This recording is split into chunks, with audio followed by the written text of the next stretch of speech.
it's Noe with WTI.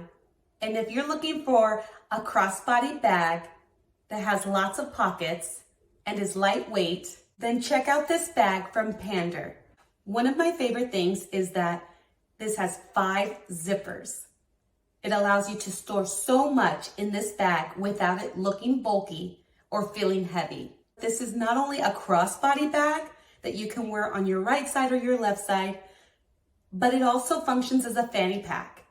It's easy to take on walks when I leave the house and make sure I have all of my important things with me. I can fit my everyday essentials like my sanitizer, my chapstick, or lip gloss. It has a pocket for cash. The material on this bag is wonderful. It repels water with ease, and if it does get dirty, I can easily wipe it down with a wet rag. The stitching and the fabric and the zippers are all durable material.